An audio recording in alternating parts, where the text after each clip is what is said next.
शाहिद साहब, मुझे तो एक बात समझ में नहीं आती कि अभी जो नाम हम देख रहे हैं जिनका सिलेक्शन कमेटी में अपनी जगह बरकरार रखना मुश्किल हो रहा है, अलीम डार का तो पहले ही नहीं बनता था, चलें ये बात समझ में आती है।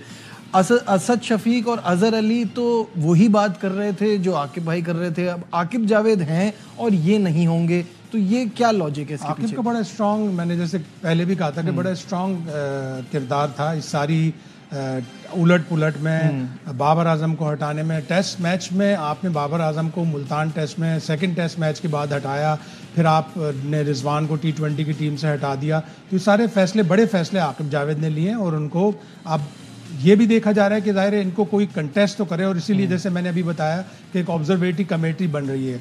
उसकी ज़राए के मुताबिक ये भी बात है कि बांग्लादेश के स्क्वाड में भी उसने एक दो तब्दीलियां बताई थी कि ये प्लेयर नहीं होने चाहिए और ये प्लेयर होने चाहिए। और जितना आपका एक्सपीरियंस है, मुझे बताइए, इससे पहले इसी चीज़ को क्रिकेट कमेटी का नाम भी दिया जाता था, उनके हाथ में भी कोई पावर्स नहीं होते थे, ये भी आपने लाके बिठा दिया, ऑब्जर्व ही करेंगे वो। लेकिन क्या उनकी कोई सजेशन मानी जाएगी? ये कह रहा है कि बांग्लादेश की सीरीज में मानी गई उनकी एक, उन्होंने दो तब्दीलियां उन्होंने बताई कि ये तब्दीलियां आप करें, तो उन्होंने की।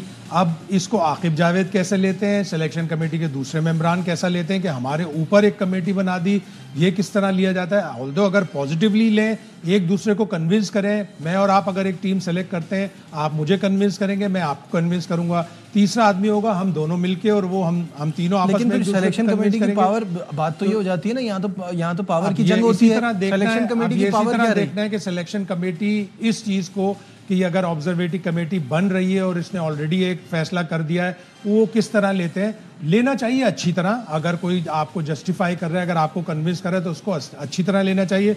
लेकिन पाकिस्तान में इसकी रिवायत नहीं है ना, मैं यही कह रहा हूँ। दूसरी बात ये कि अगर अभी हम बात कर रहे हैं कि अभी तो ये खबरें भी आ रही थी कि सिलेक्शन कमेटी में भी सरफराज का इंपॉर्टेंट रोल होगा, अगर वही ऑब्जर्वेटरी कमेटी में भी हैं तो ये कैसी अजीब सी बात है कि वो वही कमेटी में और फिर सिलेक्शन कमेटी में किसी और को लाना पड़ेगा। और ये भी मैं बता दूं कि अलीम डार का जो किरदार था, अलीम डार ने मुल्तान टेस्ट से पहले रीसाइक्लिंग पिच की बहुत सारी जो बातें हो रही थी, उसमें अलीम डार का बहुत बड़ा किरदार था कि उन्होंने मशवरा दिया था। वो भी एक विजडम तो रखते हैं, बट ये काम नहीं है ना, नई चीज उनको दी गई थी। आप जैसे इंग्लैंड में होता है, इंग्लैंड में अब ये होता है कि हर अंपायर के सर के ऊपर एक कैमरा लगा होता है, जो उस कैमरे से पूरी फुटेज कैप्चर हो रही होती है, फील्डिंग की भी, बैटिंग की भी, बॉलिंग की भी, और अंपायर भी इनपुट देते हैं फर्स्ट क्लास की सिलेक्शन में, काउंटीज की सिलेक्शन में। तो आप अंपायर से ये काम ले सकते हैं अपनी फर्स्ट क्लास क्रिकेट में कि कौन लड़के अच्छे हैं, कौन लड़के किस ओपोनेंट के खिलाफ किस कंडीशन में अच्छा स्कोर कर। ठीक है साहब, ऑब्वियसली टीम से बाहर होंगे, रैंकिंग तो नीचे आएगी, बाबर आजम भी नीचे आ गए हैं, रिजवान भी नीचे आ गए हैं। पॉइंट ये है कि अब आपकी ये जो न्यू लुक टीम, इस पे एक डिबेट ये चल रही है कि ठीक है, आपकी अपोजिशन जो थी वो तो बहुत कमज़ोर थी, वो यूएई से हार के आई थी, तो कितना फ़र्क पड़ेगा जब आप स्ट्रॉन्गर अपोजिशन के सामने खेलेंगे। लेकिन फिर वही बात आ जाती है मॉडर्न डे क्रिकेट वाली, जहां सबको अपना रोल प्ले करना है। क्या ये अपना रोल प्ले कर पा रहे हैं? करना पड़ेगा और करेंगे, जाहिर है, जब आपने उनको एक जिम्मेदारी दी है।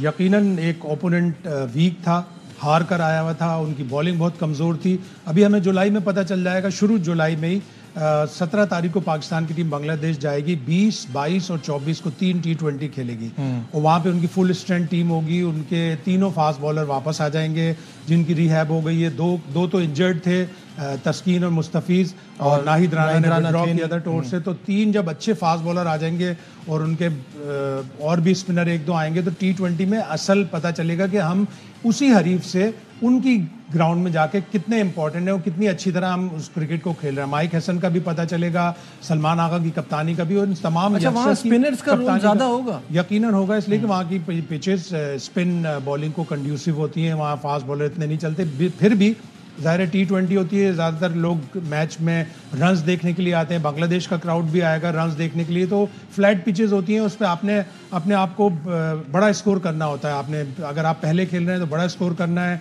सेकंड बैटिंग कर रहे हैं तो आपने चेज अच्छा करना है, तो पहला साइन नजर आएगा कि कितनी इंप्रूवमेंट है।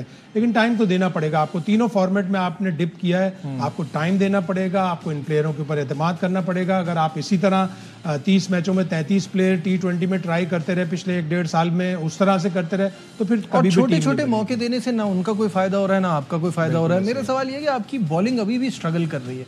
फिर आपने नसीम शाह को इस सीरीज़ में भी सेलेक्ट किया, जबकि वो बहुत ज़्यादा रन्स दे रहे थे, PSL में भी एक पॉइंट आया जहां आपको यहाँ पे भी ये फीलिंग आई कि बांग्लादेश, चले मैं कहता हूँ वो भी खेलने के लिए आए थे, वो भी कुछ करेंगे, लेकिन बॉलिंग आपकी अभी भी इस पर बहुत सारे सवालिया निशान हैं।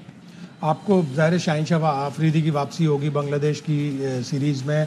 हारिस रऊफ़ है, नसीम शाह है, आकिफ जावेद हैं, अब्बास आफरीदी हैं, हसन अली हैं, ये सारे बॉलर अच्छे हैं। स्पिनर्स? अब स्पिनर में आपके पास एक अबरार है, आपको सुफियान मुकीम को भी मौका देना पड़ेगा, मौका देना पड़ेगा। और भी आपके पास अच्छे स्पिनर्स हैं।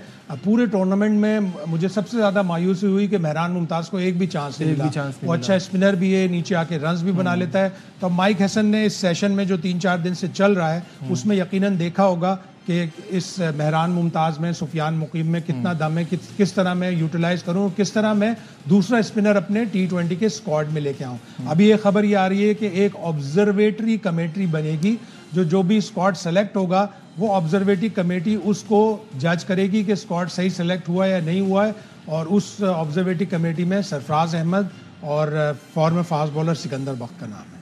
अच्छा, तो इस भाई अच्छा बोलते हैं जी चैनल पे, वो बोलते अच्छा है, काम होमवर्क भी होता है उनके पास, सारा लिखा हुआ लेके आते हैं, तो हो सकता है वो कंटेस्ट कर पाए। चलें देखते हैं, वो तो आने वाला वक्त ही बताएगा।